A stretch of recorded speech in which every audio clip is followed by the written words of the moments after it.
Урматтуу Кыргыз Республикасынын президенти Садыр Нуркожоевич, УКМКнын төрагасы Камчыбек Кыдыршаевич, башкы прокурор Золушевка маалыматка кайрылуумдун себеби мен Матраимова Кымбат 2013-жылы үй сатып алганмын. Ош шаарында Мичурин 6 үйүн сатып алганмын. Алгач бул үйдүн ээси Аттокуров Токтосун болгон экен. Ал киши Эркебаев Жамболот дегенге үйдү саткан. Мен деген Искендер кызы Мээримден сатып алганмын $37.000.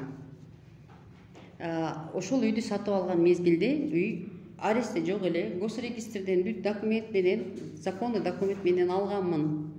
Келишим алып сатуу келишими менен госрегистрден өткөргөнмүн.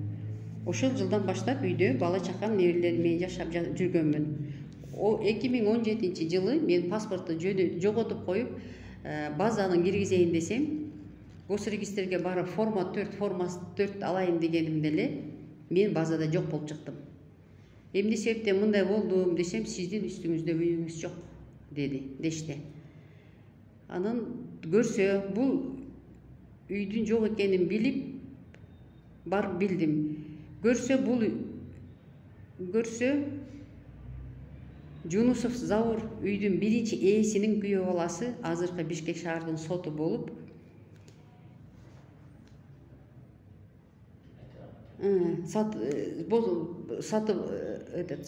азыркы судья шаарда, Бишкек шаарында азыркы сот болуп иштеп жүрөт. Ал деген шаарда, Ош шаарында адвокат болуп жүргөндө сотко кайрылып, мыйзамсыз даттануу мөөнөтүн калыбына келтирген экен. Мыйзамсыз даттануу дегенимдин себеби Матисаков Кадыр деген сот, Оштун соту болгон, азыркы мезгилде Чүй областында иштейт. Башында ал үйдүн биринчи ээси, экинчи ээсини ортосундагы сатып алуу келишимин күчкө киргизген. Күчкө киргизген учурда Аттокуров Токтосун сот учурунда өзү көрсөтмө берген. Мен бул үйдү сатканмын деп. Акчасын алганмын, үйдү сатканмын, документтеримди ошол Жамболотко бергенмин деген деп көрсөтмө берет. Андан кийин эле ошол эле судья Матисаков Кадыр мыйзамсыз мөөнөттү өтүп кеткенден кийин Аттокуров Токтосундан арызын алып туруп, менин конституциялык укугумду бузуп, даттануу арызын кайра калыбына келтиргенге негизи жок болчу. Матисаковдун соттук катасынын негизинде бардык келишимдер жокко чыгарылган. Анын ичинде менин да келишимим жокко чыгарылып, мен көчөдө калганмын. Бир жалгыз үйдөн ажырап калдым.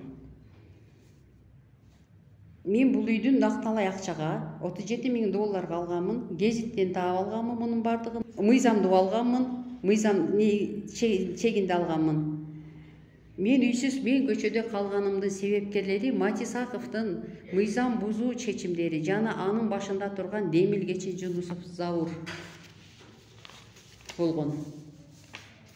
Мен ушуну билгенден кийин, булардын баардыгын билгенден кийин, мен анан айласыздан ушул массалык каражатка кайрылдым. Ага чейин дагы сотко жазганмын, уккандан кийин УВДга жаздым, прокуратурага жаздым, СНБдин отдел коррупциясына жазганмын, бирок эч кандай жооп болгон жок.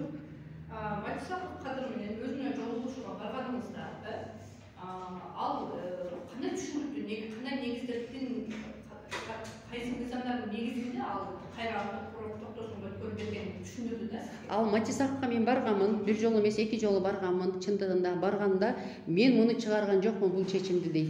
Чечим колунда турган бирок. Мен муну чыгарган эмесмин. Мага булар келишкен эмес дейт.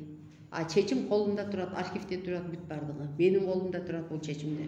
Чечимде Матисаковдун колу бар. Ооба, колу бар, өзү чыгарган.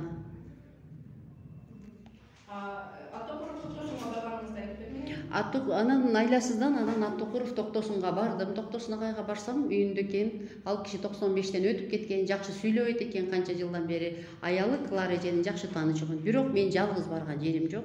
Өздөрүнүн кудагыйын ээрчитип бардым. Заурдун, ошол Жунусовдун бир тууган жеңесин ээрчитип барганмын.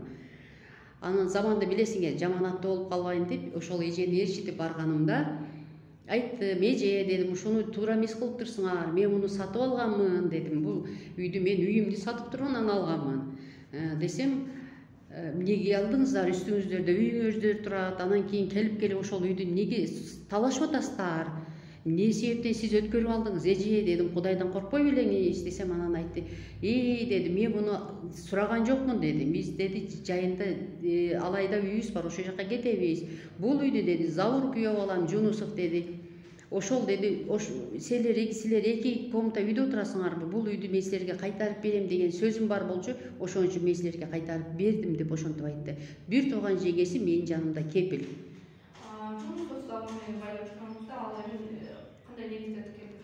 Заур менен да байланыштым, Заурга чалдым, өзү бу жерде көрбөдүм эле, бирок телефонун алып туруп анан чалып туруп анан айттым, Заур, бул эмне сен бул үйгө асылып калдың, мага чейин асылбайт белең дедим. Эми экөөбүз болсок кудабыз дедим, уят болот ушул кылганың десем, кайнатама керек болуп калды дейт. Анан мен айтып, сен кайнатаңа керек болсо дедим, бирөөдүн дедим чувствосы менен, бирөөдүн небеси менен ойной берсеңер болот экен да дедим, соттор менен адвокаттар дедим. Мен билет элем дедим, Заур, сен кандай адамсың дедим. Сен канча адамдын көз жашын ыйлатып, канча жетимдерди үйсүз калтыргансың дедим. Мен аны просто мен сага дедим, голословно неметпейми, бирок дедим, мен бунун бардыгын билем. Менде бүт баары фактылар бар дедим. Мен документтерим бар десең, мурда сиз кимден алган болсоңуз үйдү, ошону мен сүйлөшүп алың дейт. Мен айттым, мен эмнеге сүйлөшүп алам? Мен үйдү законно алып атам. Ал кыз деле законно алган дедим. Эмне себептен дедим, сотко деле барып айтканмын, Матисовка деле айттым, Заурга деле айттым, силер грамотныйсыңар, силер юристсиңер дедим. Эмне себептен дедим, Матисовка деле айткам, эмне себептен сен госрегистр туура эмес өткөрүп берген болсо дедим. Эгер аны мен дедим бирөөдөн дедим тартып алган болсом, эмне себептен дедим госрегистр менен соттошуп койсоңар дагы дедим. Госрегистр целый орган болуп атат. Эмне себептен ошолордон спрос жок дагы келип туруп бирөөдөн үйдү алып аласыңар дедим. Кандай акыңар бар силердин монтип жеткенге десем. Закон есть, закон. Буларда закон ушулардын колунда экен. Мафия ушулардын колунда. Эмнеге анда жанагы буга чейинки сатылып келгендердин ортосундагы сатып алуу келишим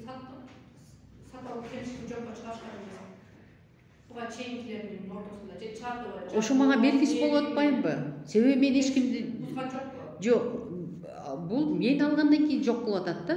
Буга чейингисин мен билбейм, буга чейин историясын. Мен алгандан кийин булар үйдү талашып атышат да. Тигилер менен келишимди бузганымды боюнча сотто эч кандай маалымат жок. Мен мага айтышпайт алар. Это судебный немелери бар да өздөрүнүн.